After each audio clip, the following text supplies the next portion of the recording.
Hi guys, welcome back to the vlogs. Okay, so 10.4, okay, is Cavalier's principle.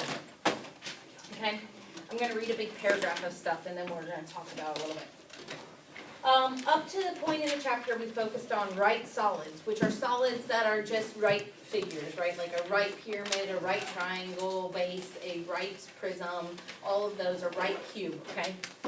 Where the solid's base is at a right angle to the lateral surfaces, or where a line drawn from the apex or from the vertex to the base of the figure creates a right angle. There are also oblique solids. So an oblique solid would be like if I took this right solid right here, okay, and I slanted it, like made it angled so that instead of it being straight up and down here, it's like tilted this way, right? Kind of like the Leaning Tower of Pisa. That's an oblique solid, okay?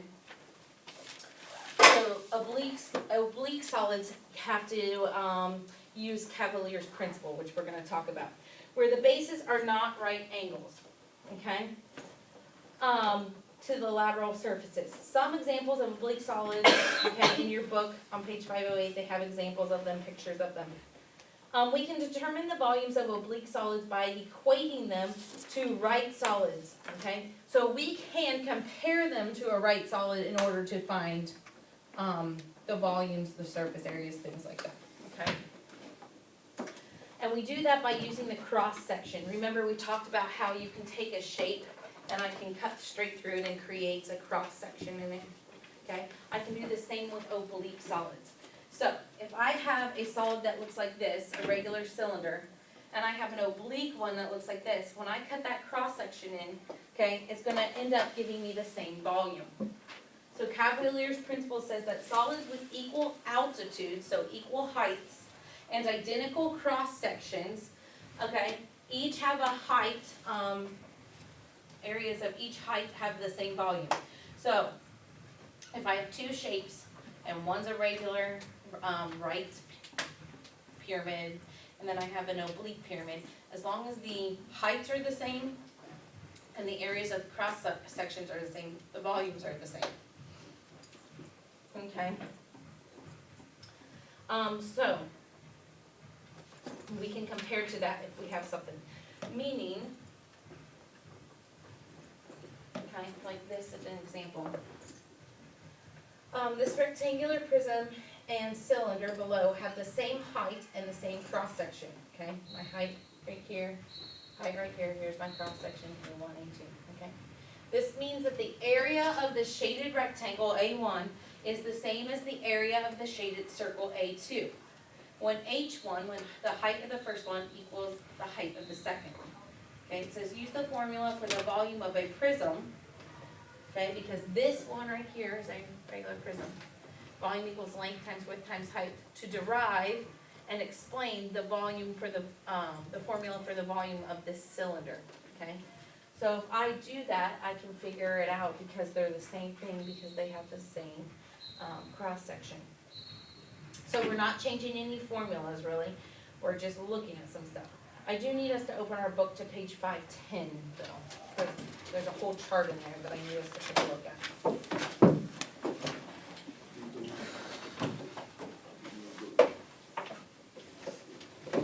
And then we'll come to this part here in a second.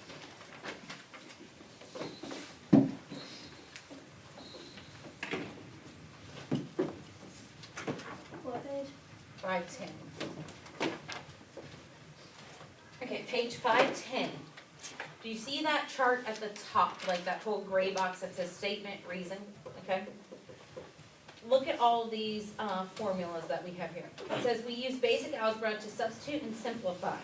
We rely on Cavalier's principle since the expression for a hemisphere, bless you, a cross-sectional area, is equal to the expression for the difference of the cone and a cylinder's cross-section area. The difference in volumes of the cylinder and cone is equal to the volume of the hemisphere, okay? If we flip back a page, flip back one real quick, okay? This is what they're talking about with the hemisphere, okay? You see how in part one it has like a dome, there's like a little dome there, a half circle, whatever we want to call it, a half of a sphere, okay? it wants us to figure out what the area of that circle is. Area of a circle is pi r squared. They use Pythagorean theorem, which is r squared equals the radius squared plus y squared. And they rotated it around to figure out what the radius is, because you need the radius to figure out the area, yes? Ugh, I know. Okay, so what we're doing when we work with Cavalier's principle is we are continuing to work backwards and backwards until we get the information we need to plug in the first place. It takes time. Nothing new though, formula-wise. So then when we flip back over to 510, oh, yes. Okay, that drawer. Thank you. Okay, so when we flip back over, we see the equation for a cylinder can be represented by pi r squared times height, or it can be represented by pi times that big R, which was the hypotenuse of the triangle that we created inside of that hemisphere, okay, cubed. Either way, it comes out to the same thing. So we can substitute things in. They have one for cones there, they have one for differences there of cones, and then they have one for hemispheres, which is really what that half sphere is a hemisphere, okay? So they have formulas there for you on 510, okay? And then we drop down into this problem that they show us with a stack of coins. It almost looks like euros. With a stack of coins that are a perfect cylinder, and then a stack of coins that are like an oblique cylinder, okay? And it says the coins on the right have the same volume since there are 9 coins in each stack, and each coin has the same area and volume. The two stacks of the coins have the same volume because the cross-sectional area at each level is the same. What is the volume of the oblique pyramid down here? So look at that pyramid. How could I figure out what the area of that oblique pyramid is? Well, the volume. What is the volume formula for a pyramid in the first place?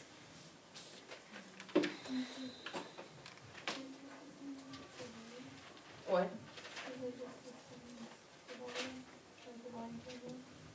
Well, what is the volume formula for a pyramid? 1/3 of what? Area of the base times the height, okay? So 1/3 the area of a base times the height, okay? So I've got to figure out what the area of this base is the problem, right? Because it's oblique, so I got to figure out what that looks like to me. So I have 1/3, and then if it's a triangular base, what's the area for a triangle? 1/2 base times height. So I have 1/2. What's your base of that oblique shape? 6. What's your height of that oblique shape? Okay. Maybe. The height of the oblique shape is 10. What's the height of the base of my oblique shape? 6. No. 3. Think about this. If I have a triangular base, if I have a triangular base, right, of something, when I'm dealing with pyramids, triangular base pyramids, what type of shape is that triangle on the bottom always? Equilateral, meaning if this is 6, this is 6, this is 6. Meaning, what happens to these angles? They are? The same. So what would that be? 60s, right? Now, these aren't the height of that base triangle. The height comes from doing this. So what type of triangle did I create now? Right. 30, 60, 90. Meaning that I split this side into 3, that's 6. What is the height on a 30, 60, 90 triangle? 3 radical 3. So your formula should say 1/3, like it does down there, 1/2 times 6 times 3 radical 3. That's how they get the 3 radical 3. You've got to combine everything that we've done in the past into this stuff and start thinking like I just talked about on that quiz. So if you're finding the area of a base, start there and say, well, what shape is my base? If I have a triangular prism, my triangle is always going to be equilateral. Unless they mark it differently, but they probably are going to. It's going to be equilateral. Because I can't have a non-equilateral base for a triangle, because then that shape isn't going to be even and work out, okay? Which means then I have to apply the rule of special triangles, 30, 60, 90, because I'm going to have to find the height. And remember that it's always radical 3 times whatever your shortest side is. So whatever side you're dividing in half, it's radical 3 times that, okay? That shouldn't really take math, like you don't have to show me work on that, you have to know that. And then you plug those numbers in. So we do 6 times 3 radical 3 divided by 2, you multiply it by 10, you divide it by 3, and you roughly come out to 52 centimeters squared, okay, for the volume of that pyramid. But we can compare it with that. Don't get confused by all the extra stuff that's not needed. Just know that you have to do a little thinking, a little piecing together today, okay? So then we have something that looks like this. Let me make it a little smaller. On mine it shows up fine, but okay. This diagram below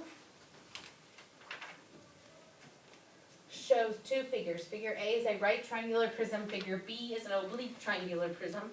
The base of figure A has a height of 5 and a length of 8, and the height of prism A is 14. The base of figure B has a height of 8 and a length of 15. A height of the prism B is 14. Use Cavalier's principle to explain the volumes of these 2 triangular prisms. To explain these 2 triangular prisms are equal. So how would I do that? What do you need to tell me about those? Okay, their heights are the same and what? Okay, so we know their heights are the same. What else do we know?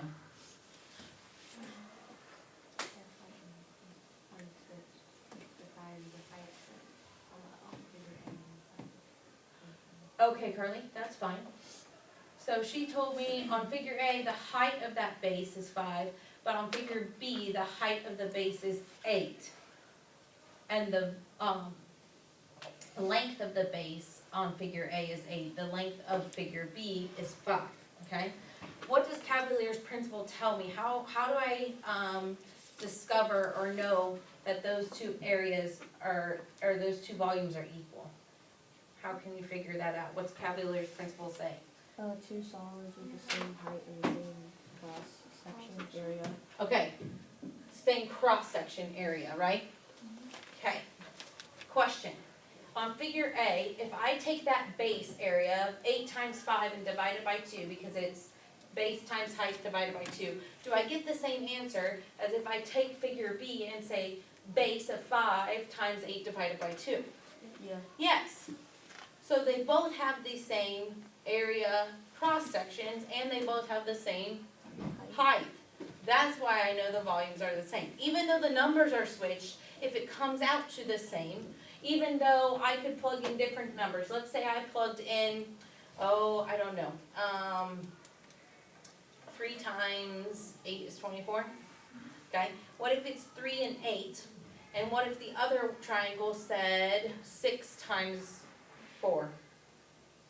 Do they come out to the same area still? Yeah. Yes.